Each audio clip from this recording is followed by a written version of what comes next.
الشهرة بتساوي الفلوس. يعني ايه الشهرة بتساوي الفلوس؟ لما تبقى معروف الشركات هي اللي بتدور عليك مش العكس. رعايات، اعلانات، براندات عايزة تشتغل معاك، كورسات، منتجات باسمك، فرص بتجيلك بس عشان انت معروف. شهرتك بتفتح ليك ابواب شغل وفرص، علاقات، سفر، مشاركات في فعاليات او اي افتتاحات لجيم، لحاجة كبيرة مثلا هنا او هنا او هنا. 3. بتبني ثقة ما بينك وما بين الناس بشكل اسرع. الاجابة ليه الناس بتثق في الشخص المعروف اكتر من الشخص المجهول او الغير معروف حتى لو بيقولوا نفس الكلام. 4. من مميزات الشهرة او انك تبقى فيموس مشهور، بتسرع نجاحك في اي مجال مهما كان مجالك، بيزنس، رياضة، فن، محتوى، تصميم، تمثيل. لما تبقى مشهور خطواتك هتبقى اسرع ونجاحك هيبقى اسرع لانك دايما في الصورة ومعروف. هيبقى ليك فضل في النجاح عن الشخص الغير معروف. رقم 5. الشهرة بقت اصل. يعني ايه الشهرة بقت اصل؟ زي ما في ناس معاهم عقارات وذهب، في ناس تانية معاها علامة تجارية شخصية او الشهرة. في ناس بتستثمر ذهب في العقارات، في ناس تانية بتستثمر في اللي هي الشهرة او ان هم يبقوا مش بمعنى صح استثمارهم في شهرتهم. بيكسبوا طول الوقت طول ما هم بيخلقوا محتوى او بيصنعوا محتوى. المهم ان هم يثبتوا ان هم موجودين او يبقوا على طول في الدماغ. المهم ان هم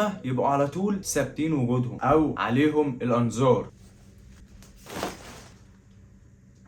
رقم 6. الشهرة بتديك سلطة وتأثير. تقدر تغير آراء، تلهم أشخاص، تأثر في قرارات، تساعد الناس، والناس تسمع لك ببساطة لأنك مؤثر. لو شايف نفسك يستحق تكون مشهور ابدأ دلوقتي.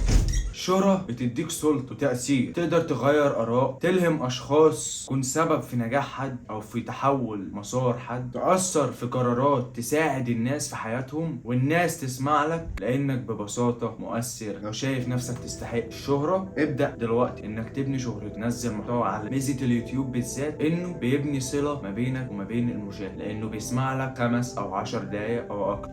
متنساش تعمل لي لايك واشتراك لو حابب تعرف تفاصيل اكتر. استنى الفيديوهات الجايه. سلام يا براند.